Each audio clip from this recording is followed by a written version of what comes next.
Towards the end of my late 20s, on an utterly frozen winter afternoon in the dimly lit capital city of Riga, I met the chairman of Latvia's central bank. I'd traveled to Latvia on commission to resolve the acquisition of a one-branch bank for a client. There was little apparent peril from the recent unpleasantness surrounding the shock of facts that had led to the then recent dissolution of the Soviet Union. My to-do list required me to hire a U.S. accounting firm to conduct an audit, take the senior role at the bank during the much-anticipated transition of ownership, and crowbar the chairman's approval for the acquisition by visiting the textured and capacious central bank building with enough frequency to convince the eager renunciants, who I thought are used to naming the troublemakers, of my virtues. I bumped around the city in an old taxi. Roadway craters battered the car's frame. As the city's corridors twisted around its ancient core, I had the sense that memory and experience would unspool the same way, circling outward from some private center I had yet to name. It is incomplete to say I was ambivalent about the work the day I arrived for my first appointment.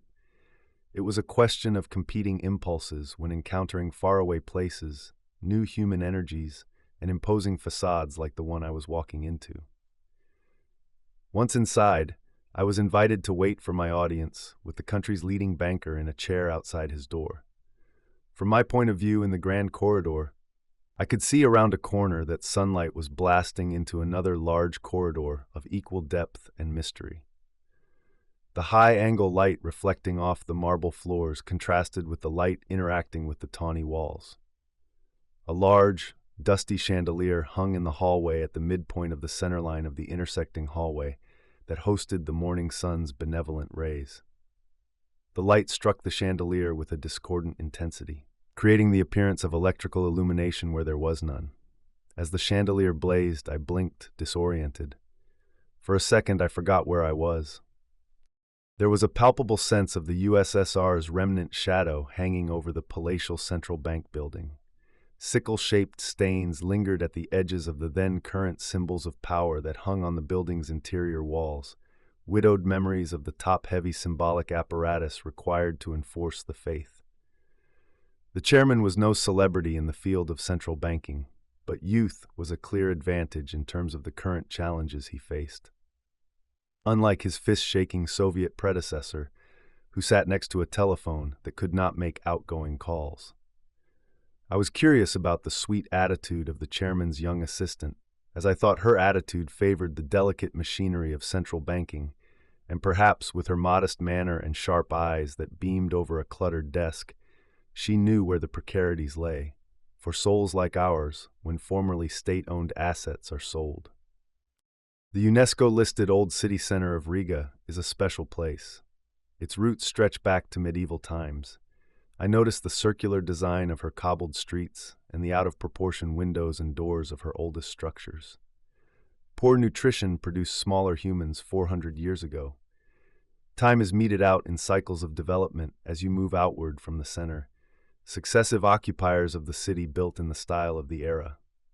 And those expressions of period architecture accrued in fan-like layers, with increasing levels of opulence timestamping the building facade's parallel path along a bumpy progression through ribbons of higher trade and widening cultural exchange. The outermost ring of development, ramparts of the Soviet era, is a brutalist reproduction of Vladivostok's finest architectural specimens. Beyond this gulf of time, the city's outskirts abut timbered hills and a tilled earth landscape, where in windless conditions you can ear-witness a taunting isolation in the sound of trains as they peel from the seaport towards the extreme frozen horizon, incising the unfathomable rural stillness with a lonely scry. I love how the wild beauty of alien landscapes can restructure my sense of time, giving attention to the moment and open corridors for memories.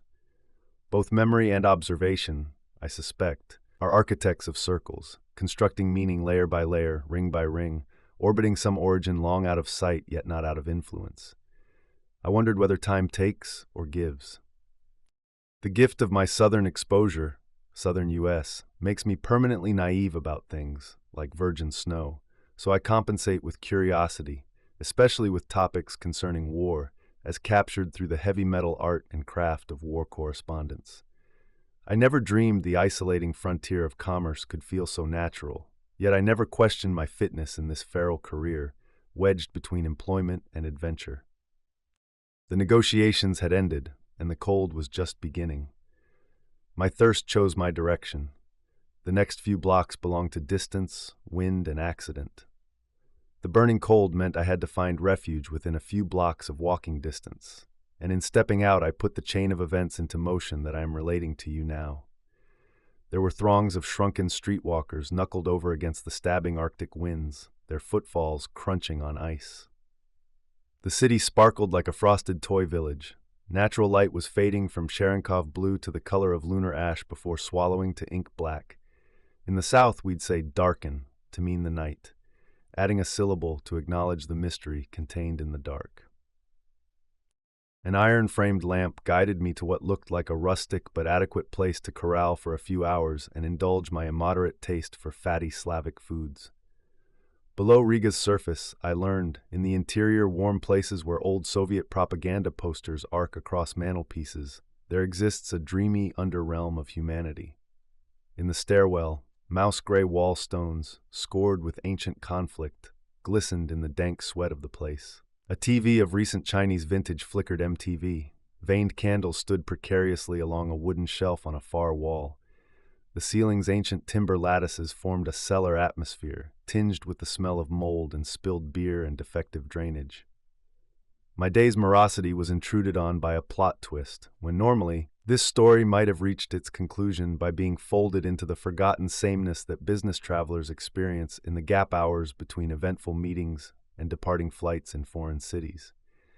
Sometimes I forget what city I'm in and what I set out to escape by traveling to such remote places, away from civilized confinement and into expansive to-do lists that most people would never dream of. The best stories can arise from dullness. In the smoky blur of the otherwise empty pub, there was a gathering of people around a table. A well-tailored man with an American accent poured words into the group, and from the focus of attention and fixated eyes of his listeners, there unfolded the sounds of some kind of salvific plan being inhaled. His words and sarcastic smile ignited my curiosity about the obvious grandeur of the topic of his oration. I wondered about the subject that so occupied the concentration of this dapper projectile of commerce, his eyes like arrows moving towards his targets. How could I relate to his high-voltage energy that is too vivid to explain?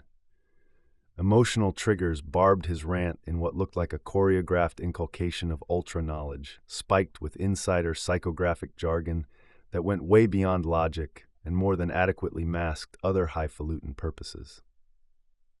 A special feature of Commerce Man was his hot appetites, that no doubt ranged between prosperous and preposterous, and his suffering undercurrent that was both at odds and in sympathy with the tiny margin of economic security that was visibly evident among his young audience's gypsy rags, clothing, and unequal status. They wore Pakistan-made shoes and had only 2 layers of winter garments to salve their newly refrigerated hearts from winter's wounds. They were like children attracted to the whiz of frying bacon. The man took evident pleasure in this emotional combat and his coffered store of values his medium of exchange. In the beginning there was the word, I thought, as this door gunner reveled in the heat of the action. Putting together the pieces of a grand narrative, I speculated that behind this plot of coming soldiers was a barrage of angular tactical directives, and for these recruits, to coin this niche meant the promise of a pilgrimaged grubstake piece of priestly liberty that would someday yield all the outward and visible signs of success, like the fashion-infused stylishness of this man's seamless automaticity, breezy confidence, and world-making language. I thought how feeble was my call to action in the office of the central bank, a total absence of novelty, compared to this clever evangelist of the foundational principles of true freedom, consumer choice. The man's movements suggested concrete action, and the harvesting of opportunity contained something close to magic. The cold-skinned faces of the bar staff, heads cocked in an innocent communist palsy, drifted just outside the outer ring of Commerce Man's gravity. The transition from economic heterodoxy to embiggening freedom had left them self-helpless and silent, out of rhythm with this startling communion. I pieced together the bothersome puzzle. Decapitated stone heads were rolling off formerly distinguished stargazers, and with the guardianship of souls thus released, demand for products and identities was surging. The man unloaded in visually rich hand movements the vital need to show Latvians a delineated world of free market thinking, the end of heavy times. And you, the chosen ones, will carry streetward with this calling, with this parturition, to replace the Latvian SSR's squalor. His aim was the spine of society. The young pilgrim's eyes reflected the rawness of the newly found insertion of permanent want. Uncoiling his legs, Commerce Man stood and placed his hand on the table with exaggerated slowness, followed by a spasmic table slam and a throaty suggestion that any future hand-banging high moment would indicate a tribal passage of membership and destiny, and possibly a personal stylist. It presumably would also contain wads of cash for a purpose admirably achieved. The surprising aim of this topic of conversation was marketing, and the jewel being offered was U.S. cigarettes. I watched them inhale the myth of liberty, the cigarette between their fingers a small flag of defiance. But I knew what was being traded for this performance of freedom, a long, hungry reach toward the West, at the expense of breath and time. The next day I got another glimpse of Commerce Man's swagger while I was visiting the U.S. Embassy in Riga. He was there, in a gust of infectious laughter, to discover the most tax-advantaged import scheme that had been negotiated through bilateral arrangement by the U.S. Trustees of Freedom and Choice, a prize for Latvia's introduction to industrial consumerism. The richest part of this experience came when I learned, a few years later, in a chance encounter with the former station chief for Moscow, that the company with a three-letter name had investigated Jelgava Bank for reasons he could not disclose. But more relevant to me, and my brief executive position at the bank, was the unnaturally shortened life of the Latvian banking executive who had preceded me. He was the first executive to guide the bank through privatization. Not what I thought of as diabolic phenomena. It is both ridiculous and true that the cause of his death was forced decapitation. Deader than snake shit, we'd say, as history's pendulum swung through the flesh of his throat.